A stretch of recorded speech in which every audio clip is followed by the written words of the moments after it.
बिस्मिल्लाहिर्रहमानिर्रहीम। अस्सलामु अलैकुम नाज़रीन, आप देख रहे हैं हमारा यूट्यूब चैनल कदीम दुरानी और मैं हूँ आपका मेज़बान हकीम हबीबुल्लाह। मोहतरम नाज़रीन, आज मैं पुश्ता सह दाता यानी 3 दांतों का पुश्ता पहले भी अर्ज किया था, लेकिन ये और किस्म का पुश्ता पेश कर रहा हूँ। ये शुगर वाले पे भी काम करेगा, इंसाफ पे काम करेगा, जरियान एहतराम पे काम करेगा, मसाने को इंतहाई मजबूत कर देगा और कुव्वत बाह में भी ये इजाफा करता है। नौजवानों के लिए ये इंतहाई सूदमंद है, जिनका मसाना हर वक्त वो लीकेज चलती रहती है, उनके लिए बड़ा ही अक्सीर है। तो बाकी जो हुक्मा हज़रात हैं, पुश्ता जात के शौकीन हैं, उनके लिए ये बहुत आलीशान चीज़ है। उसका कुछ यूँ है, जिस्त सिक्का इटकली, जिस्त सिक्का इटकली ये 2-2 तोले ले लें। जड़ मरजान 70 ग्राम ले लें।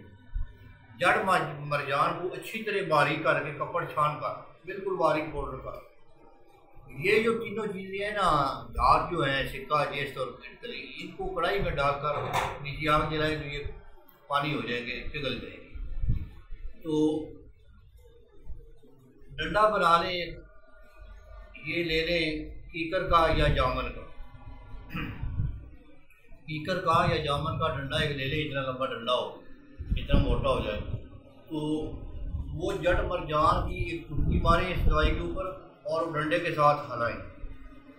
तो जब जड़ मरजान ख़त्म होगा ना, 70 ग्राम ख़त्म होगा, तो साथ ये चीज़ें खाका हो जाएंगी, सफू हो जाएगी।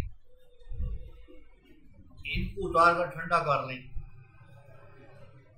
अब ऐसा करें कि 1 तोला शिंगरफ इनमें खरल करें, आधा घंटा रगड़ाई कर दें। 1 तोला शिंगरफ डालकर आधा घंटा रगड़ाई कर दें और 50 ग्राम घी खवार यानी कवार गंदल का पानी जो है ना, वो इसमें डालें। तो इसकी टिकिया बना लें, वो खुश्क कर लें। कूजा गिली में सूजी में बंद करके 1 किलो ओखलों की आग लें। फिर दोबारा शिंगरफ इसमें 1 तोला रगड़ें और 50 ग्राम घी खवार का कवार गंदल का पानी डालें। तीसरी दफ़ा फिर ये इसी तरह ये खरल करें शिंगरफ को और घी खवार को। ये यानी 3 अमल करने शिंगरफ के साथ इस दवाई के। हर दफ़ा शिंगरफ रगड़ के घी खवार का पानी डालकर उसकी टिक्की बनाकर खुश्क करें और 1 किलो ओखलों की आग। तो 3 दफ़ा करेंगे तो ये नुस्खा आपका तैयार, बहुत बाकमाल नुस्खा तैयार।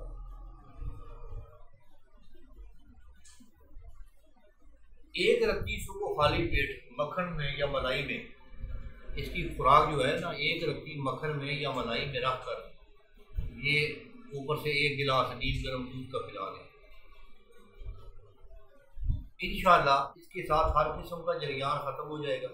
शुगर वाले मरीज़ को शुगर में बहुत फ़ायदा करेगा ये, और जरियान वाले लोग, एहतलाम वाले मरीज़ जो हैं, उनके लिए बड़ा अक्सीर साबित होता है। जैसे पेशाब के अंदर मनी का अखराज होता है, वो जिस्म कमज़ोर होना शुरू हो जाता है, लोगों को पता नहीं चलता कि हमारे साथ क्या हो रहा है। ऐसे कई मरीज़ देखे हमने, तो पेशाब करते वक्त हल्का सा मज़ा भी आए ना, छोटा पेशाब करते वक्त हल्का सा सर में मज़ा भी आए, तो समझे कि मनी खारिज हो रही है, उसके लिए ये नुस्खा बड़ा अक्सीर है।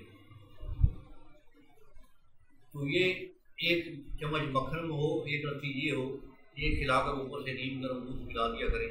ये हर मौसम में ठीक है, सर्दी में भी, गर्मी में भी ठीक है। और अगर कुव्वत बाह के लिए इस्तेमाल करना हो तो रबूब कबीर में रख कर खाएं। तो वो खाली पेट 1 चम्मच रबूब कबीर की हो या खमीरा अबरेशम मक्की मर्शद वाला हो, उसमें ये रख कर खाकर ऊपर से गिलास दूध का पी लें, इंशाअल्लाह कुव्वत बाह भी ठीक हो जाएगी। लेकिन बिलखसूस जरियान के जो मरीज़ हैं, जो मैंने अलामात पेश की हैं, उनके लिए तो ये आब हयात का काम है। इसको बनाएं, दुआ में याद रखें। अस्सलाम वालेकुम।